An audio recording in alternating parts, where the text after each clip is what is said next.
What is up, YouTube? It's your boy, Kolby, here to make a YouTube, Instagram, any video, visual platform video. But one thing we do know is it's gonna be about guitar, for sure. So there's a couple things I wanted to go over. Well, really three. I usually say couple, but I really mean three things. So three things that I wanna go over. And they all relate to having you become, or anyone watching this video become, a better guitar player, right? So this is not a video on how to get good fast, or 10 tips and tricks on how to shred, or that's not the idea of this. The idea of this video simply to inspire you to do a bunch of different things that you may or may not have already been doing. I'm not saying these are things I invented. These are just things that I use to keep myself creative. So hopefully it does the same thing for you. And yeah, let's get started. Okay, so the first thing I want to go over is something called chord voicings. So if you are familiar with what that term is, amazing, great. It's going to be really easy for you probably. If you're not familiar, here's a quick rundown. So just like any chord, these chords are, separate notes played together to create an idea. That's the definition of the word chord, right? So what these specific voicings do is just kind of make your playing more interesting. So I in giving lessons and things like that, I notice that a lot of my students are like trapped in bubbles, and they're like, oh, this is the way that this thing is done. This is how it should be done. This is the only way. There's no other way it can be done. Not true at all, right? So technically power chords, that's a voicing. That's a chord voicing. That's a fifth, right? It's a dominant tone of the scale, right? Played with the root. That's a chord voicing. The downside to that is they're boring. Fifths are boring. Power chords are boring. There's a reason we call it butt rock, even though Creed is sick. But yeah, so try to avoid boring voicings, right? When I say chord voicings, I don't mean it's something spectacular, new, and special. It's just the same old thing you're doing, but try to make them different. So let's check that out. What's up, y'all? Welcome to the Guitar Can. So like I was saying, power chords are voicings too, right? They're just the root, the fifth, and the octave. That's all it is. So I'm gonna play everything in D here. So we got D, the root, we got A, the fifth, and D, the octave. Yeah, that's a chord voicing. That's a power chord. We all know those, right? But to make it a little spicier, why not change the voicing, right? Don't always use the fifth. Why don't we use the third, right? Let's use the third and the octave. Cool. That's pretty cool, right? That's major third, right? It's a D major chord. And how about we change the root? Or not the root, the octave as well, right? So why don't we change not only the fifth, but also change the octave? And we'll bring it down a half step to the major seven. So instead of playing the fifth and the root, we're now playing the third and the seven. So much more interesting then. I will say with these voicings, they're not replacements for things. Don't think that, oh, every time I should play a D5 or a D power chord, I'm just going to replace that with a major 7 every time. Does not work like that. Make sure your voicings actually, play to the piece or the song that you're working on. It shouldn't be just some randomly placed chord or something like that. Make sure, just like anything, it actually serves a purpose in the song. So some examples, especially if you're in drop tuning, you can get a lot done. So if you're in drop tuning, say you want to play a G chord, right? You're going to do this. It's that G power chord, right? If you're in drop D, it's going to be that fifth fret part all the way across. Super simple change. It's just bringing in something as simple as the minor seventh. Right? That G minor seventh has a really, really great tonality to it. And then changing up even more, instead of playing the octave, I'm going to play the 9. So that's just the root, the minor 7, and the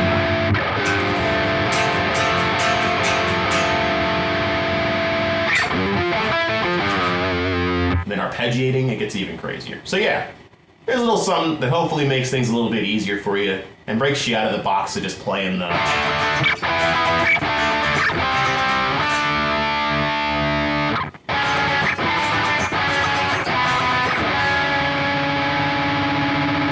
Some a little spicier.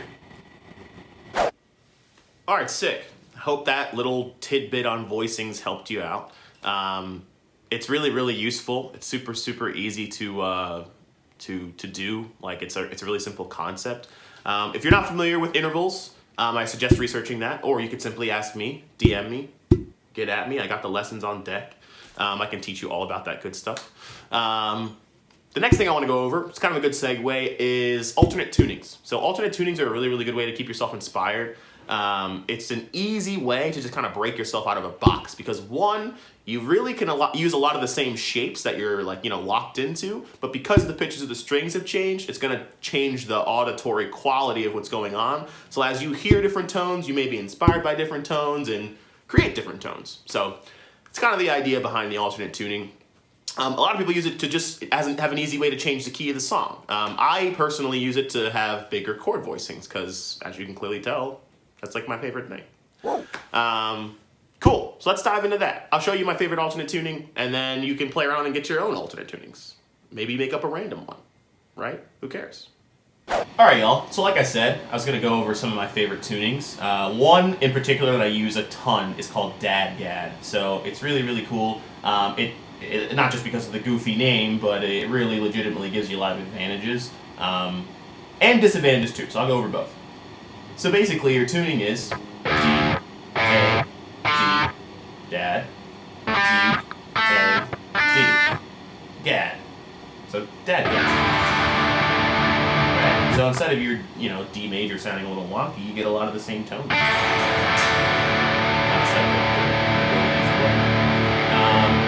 Cool. So advantages to Dadgad. Like I just said, you get bigger range of stuff, right? Like you're able to have three Ds. You have two A's. Right? You got a lot to do, and a lot of layering that you can make in a really, really close area. You don't have to go a half step up or a half step down or a whole step up or a whole step down just to create a new cooler voicing. You're able to kind of just keep everything right in the cluster and do a lot of different things at once. The main downsides that I see to Dadgad is making sure you're in tune. So if you don't have these D's in tune, it sounds really bad. And when you don't have these A's in tune,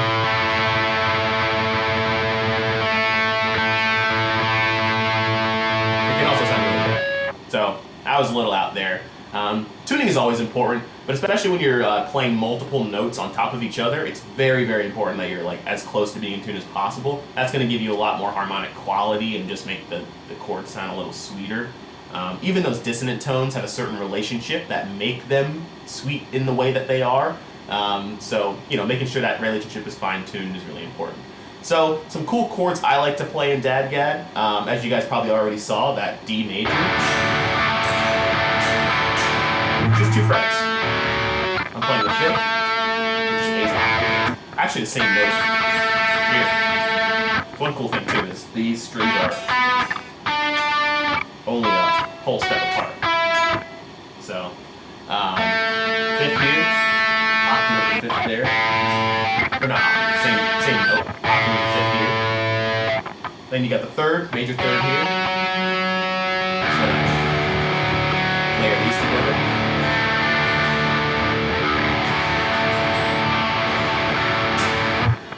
Also applies to other chords. So, if you want to play these big stretchy chords like this, or, I'd rather play it in F actually. So if you're going to play this F major shape that I love, in order to get that F on top, you'd normally have to go to the 1st fret here. But instead, since this is a whole step down, you're going to slide and transpose a whole step up to this 3rd fret, which lines perfectly up here. So I'm able to get those notes on top with my F major 7 giant.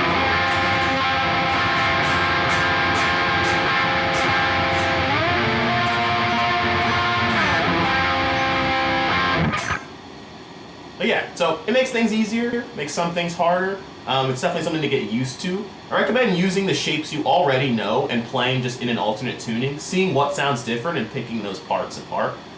It'll definitely help you out a ton. There's even lead stuff that'll help you out, so just those notes being closer together is nicer. It's not such a stretch as opposed to other tunings or standard or whatever. No knock on any other ones. I mean, they're all great in their own way. They all have their own purpose and use. But, you know, Dadgad's just my favorite. So, hope you have fun with that. So now that we've gone over alternate tunings and Dadgad specifically, I'm going to hit the number one question that I always get asked. It's about the tone. And let me tell you guys, I don't do anything special. And let me tell you, probably a lot of your favorite guitars don't do anything special. Of course, there's certain things that are just kind of personalized to my taste and stuff like that. But that's not going to help you sound like anyone else, right? So number one, don't try to sound like anyone else. Find your own sound, your own tone, your own thing. Great to know and appreciate someone else's tone, and great to know how they got their tone so that you can get pieces into getting your own. But I think it's really, really important in just understanding how each piece of equipment works, as opposed to trying to understand why that person put these pieces together. Or maybe, I mean, why is important, but maybe just like, you know, I don't need you to copy my exact pedal board or copy my exact settings on my VST or however, just to have you not sound like me at all, right? A lot of tone, I'm not gonna lie, is in the way that you play, the way that you attack the instrument, the way that you attack the strings, how you dampen on your left hand, how you dampen on your right hand, you know, a lot of that is characteristics of your tone. A lot of your favorite guitar players, I mean, are like, you know, especially older ones, are just plugging straight into an amp and ripping it. Like, I mean, there's a lot of modern guys who are not doing that at all, who are like, I got 47 pedals and I'm running Axe effects into a Kemper, back into an Axe effects, back into a Kemper, and then into the house. So, I mean, there's those guys too, and there's nothing wrong with that, right? Like, that's totally cool, because they're getting a sound that they want to achieve, right? Yeah, tone is in your hands. It's not in your equipment. I mean, it is in your equipment, but it's mostly in your hands. Mostly in you. What do you think sounds good? Yeah, but just in case you guys were wondering, here it is. Okay, so starting with my guitar. My guitar is a Schecter Griffin discontinued guitar. Pretty simple. It's nearly stock. I just swapped the hardware and the tuners. That's gonna do literally nothing for your tone, so irrelevant. Bare knuckle juggernaut, probably the most important part of the whole tone thing here. It's really high attack, high output pickup. Gives me a lot of energy behind what I play. I got a passive EMG in the neck, just for some, you know, simple. I mostly use that for clean stuff, honestly. Then it's gonna go straight into the Yamaha here, which is literally using a flat setting. You know, that's the EQ is not doing anything. It's fine. It's just DI, right? Going straight into here, which is going into a tuner, a noise gate, an EQ, which is pretty simple, nothing crazy. And, sorry, I can't click. This guy. Archetype Nolly, Neural DSP. And here, nothing insane's happening too. There's like an overdrive, a compressor, some EQ, it's like a little bump in the mid-range. Nothing crazy going on with the speaker cabinets, just kind of altered it to my taste, and no post effects. So, you know, considering all the people that talk about tone and stuff like that, like, you know, my tone is super simple. There's nothing crazy that goes. It's not like I have some like magic special button that I'm pushing that goes in to make it sound awesome. I just like how it sounds, and you just happen to too. So I recommend, you know, getting software or hardware that you enjoy, that you think sounds great, and tailoring it to your taste.